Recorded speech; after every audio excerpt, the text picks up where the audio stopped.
बिस्मिल्लाहिर्रहमानिर्रहीम। अस्सलाम वालेकुम। मैं हुसैमुद्दीन साजिद और उम्मीद है आप सब खैरियत से होंगे।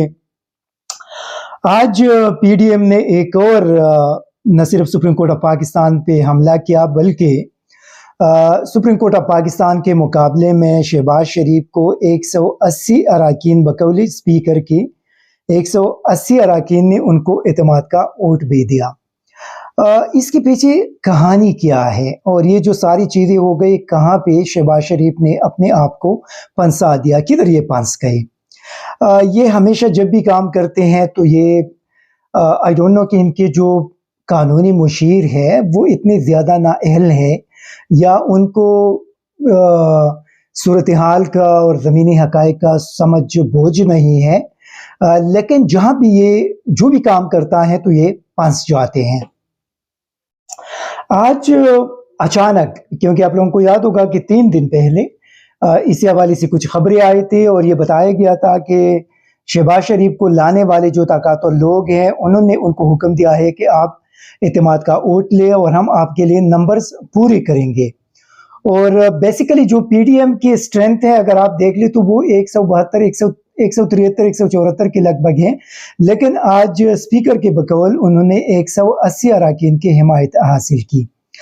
ये 180 जो बाकी 6 या 7 अरकान है ये कहाँ से आए, ये तो अभी अगर उनके नाम पब्लिश किए जाए तो उसमें ये सारी चीज़ें क्लियर हो जाएंगी कि ये 6-7 अरकान कहाँ से इनके लिए उनका बंदोबस्त किया गया था। लेकिन अगर ये तहरीक इंसाफ के वो लोटे हैं तो लोटे तो ऑलरेडी लोटे हो चुके हैं, तो उनसे तो कोई शिकायत नहीं की जा सकती, लेकिन कानूनी तौर पे वो वज़ीर आज़म को एतमाद का वोट नहीं दे सकते। अगर देंगे तो उसी सूरत में उनके खिलाफ फिर कार्रवाई भी हो सकती है। लेकिन इसका मकसद ये था कि आप लोगों को याद होगा कि सुप्रीम कोर्ट ऑफ पाकिस्तान ने ये जो इलेक्शन के केस चल रहा है तो जजेस ने अपने रिमार्क्स के दौरान ये एक बात उठाई थी कि अगर हुकूमत पार्लियामान से जो इलेक्शन कमीशन को 21 अरब रुपए देने हैं उनकी मंजूरी नहीं ले सकते तो फिर तो वज़ीर आज़म की जो अक्सरियत है या जो एतमाद है वो तो ख़त्म हो चुकी हैं।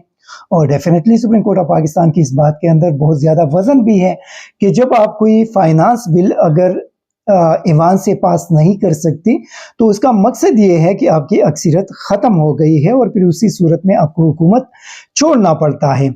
तो एक किस्म के शहबाज शरीफ को बचाने के लिए ये इकदाम किया गया कि हम बताए कि शहबाज शरीफ के पीछे अब भी वही पीडीएम के लोग खड़े हैं। लेकिन इस करारदाद के बाद आज एक बार फिर उन्होंने वही गलती की और वही गलती दोहराई और वज़ीर कानून आज़म तारड़ ने वहाँ पे उठकर ईवान में बताया कि मैं एक मोशन पेश करना चाहता हूँ और इलेक्शन कमीशन को खैबर पख्तूनख्वा और पंजाब में इलेक्शन के लिए 21 अरब रुपए देने हैं। और फिर स्पीकर ने गुस्से में तमाम अरकान से पूछा कि क्या आप इस मोशन को पेश करने की इजाज़त देते हैं, और सब ने कहा कि नहीं हम नहीं देते, और उसने कहा कि इसको हमने मुस्तरद कर दिया। देखिए, ये मेरे ख्याल में आप कौम को इस किस्म की चीज़ों से धोखा नहीं दे सकते, ना आप सुप्रीम कोर्ट ऑफ पाकिस्तान को धोखा दे सकते हैं। ये जिस तरीके से आज़म तारड़ वहाँ पे खड़े हुए, जिस तरीके से उसने वहाँ पे बात की, फिर उसके बाद स्पीकर का जो एक बॉडी लैंग्वेज था और उनका जो अंदाज था, उसे आप अंदाज़ा लगा सकते हैं कि आज अगर वज़ीर आज़म की एक ये जो फाइनेंस बिल एक किस्म का है, अगर ये मुस्तरद हुआ तो उसका मकसद ये है कि वज़ीर आज़म की मेजॉरिटी आज एक बार फिर ख़त्म हो गई। अभी क्या कल वो दोबारा एतमाद का वोट लेंगे और उसके बाद एक बार फिर वो अगर फाइनेंस बिल पेश करेंगे और वो दोबारा रिजेक्ट होगा तो उनकी अक्सरियत एक बार फिर ख़त्म तस्वुर होगी। तो मेरे ख्याल में बार बार ये जो गलती कर रहे हैं इससे वज़ीर आज़म को फ़ायदे के बजाय नुकसान का सामना करना पड़ रहा है। एक और जो इसमें बुनियादी नुक्ता है वो ये है कि अभी सुप्रीम कोर्ट ऑफ पाकिस्तान ये सवाल उठा सकते हैं कि अगर वज़ीर आज़म वहाँ पे एतमाद का वोट फर्ज करे अगर लेते हैं और 180 अरकान उनकी हिमायत करते हैं तो फिर हुकूमती बिल के मुखालफत क्यों की जाती है? इसका मकसद ये है कि हुकूमत ने अपने लोगों से कहा है कि आप इसको रिजेक्ट कर दें। अगर हुकूमत ने नहीं कहा तो फिर ये किस तरह रिजेक्ट हुआ? तो वहाँ पे एक बार फिर पीडीएम वाले फंस गए हैं। अभी जब ये चीज़ सुप्रीम कोर्ट ऑफ पाकिस्तान के सामने कल आएंगे और एक बार फिर अटॉर्नी जनरल वहाँ पे बताएंगे कि पार्लियामान ने फिर से मुस्तरद कर दिया, तो वहाँ से मौजूद जज साहिबान ये सवाल उठा सकते हैं कि अगर वहाँ पे आप लोगों की इस वक्त तो पीडीएम की पार्लियामान है, वहाँ पे तो कोई पाकिस्तानी कौम का पार्लियामान तो है नहीं कि पूरे कौम के नुमाइंदे वहाँ पे मौजूद हों। वहाँ पे तो सिर्फ पीडीएम के और चंद अपोजिशन के लोग वहाँ पे मौजूद हैं। इससे वजह से मेरे ख्याल में हुकूमत की मुश्किलात में मज़ीद इजाफा हुआ, वज़ीर आज़म की मुश्किलात में। अभी जब वहाँ इनसे ये सवाल किया जाएगा तो इनके पास कोई जवाब नहीं होगा कि अगर आप 180 अरकान की हमायत हासिल कर सकते हैं तो आपका बिल क्यों 180 अरकान की हमायत हासिल नहीं कर सकता। और ये चूँकि फ़ाइनांस बिल है तो इसमें तो हुकूमत के लिए मुश्किलात में और भी मज़ीद इजाफा होगा। तो इस चीज़ों के अंदर वज़ीर आज़म एक बार फिर फंस गए। आप लोगों ने अगर टीवी पे आज की कार्रवाई अगर देखे हों तो आज न सिर्फ शहबाज शरीफ, बिलावल, आसिफ जरदारी, बल्कि मौलाना का जो बेटा है, फजलुर रहमान का जो बेटा है असद महमूद, उनके चेहरों पे एक खौफ और एक घबराहट और एक परेशानी के आसार नजर आ रहे थे। और आज आप लोगों ने शहबाज शरीफ का लहजा भी देखा होगा कि वो 2018 के इलेक्शन के तहकीकात का अब मुतालबा कर रहे थे।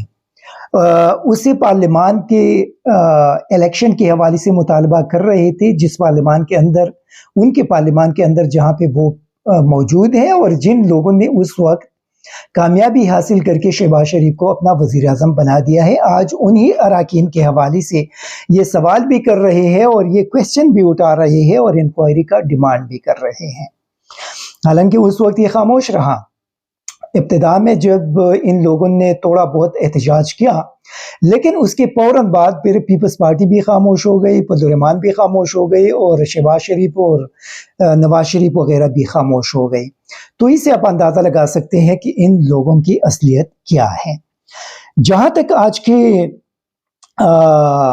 180 लोगों की सपोर्ट की बात है, तो ये बेसिकली पीडीएम के लिए 180 लोगों को इकट्ठा करना पॉसिबल ही नहीं है, मुमकिन ही नहीं है। ये अगर आप इनसे, इनके ताकतवर लोगों की सपोर्ट अगर इनके पीछे से आप हटाए तो पीडीएम 150 लोगों को भी नहीं लेकर आ सकती। लेकिन वहाँ पे आप लोगों ने देखा कि इंतहाई बीमार लोगों को भी घरों से उठाकर लाया गया था। तो ये पीडीएम का काम नहीं है। ये जिन लोगों ने इनके लिए एतमाद का वोट अरेंज किया, उन लोगों की सपोर्ट अगर इनसे ख़त्म हो जाए तो शहबाज शरीफ एक दिन के लिए भी वज़ीर आज़म नहीं रह सकता।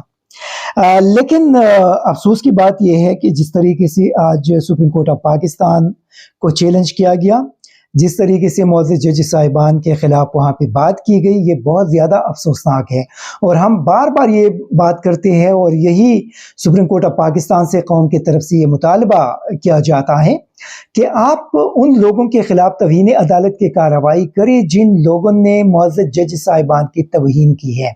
क्योंकि आइन के अंदर ये बड़ा क्लियर है कि आप पार्लियामान के अंदर किसी भी मौजूद जज साहब का के कंडक्ट के हवाले से बात नहीं कर सकते, उनकी तौहीन नहीं कर सकते। जब आइन के अंदर इस चीज़ पे पाबंदी है तो फिर किस हैसियत में उन एमएनएज या उन वज़रा या उन लोगों ने पीडीएम के पार्लियामान के अंदर खड़े होकर उन्होंने मौजूद जज साहिबान की तौहीन की?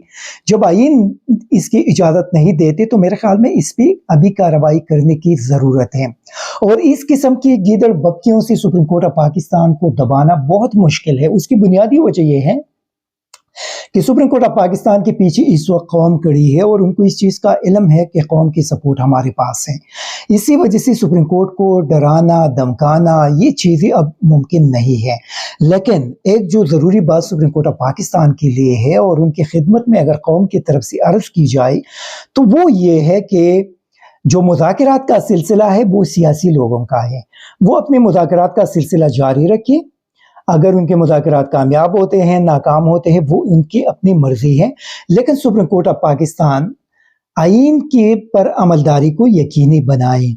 जो सुप्रीम कोर्ट ने हुक्म दिया था اور ان کے حکم پہ عمل درآمد نہیں ہوا، اور 2 مرتبہ بلکہ میرے خیال میں 3 مرتبہ ہوا کہ وہاں پہ انہوں نے الیکشن کمیشن کو 21 ارب روپے جاری کرنے کا حکم دیا اور حکومت نے انکار کر دیا، اور حکومت نے اس چیز کے لیے اپنا کابینہ اور یہ اپنا جو پی ڈی ایم کا پارلیمان ہے اس کو استعمال کیا۔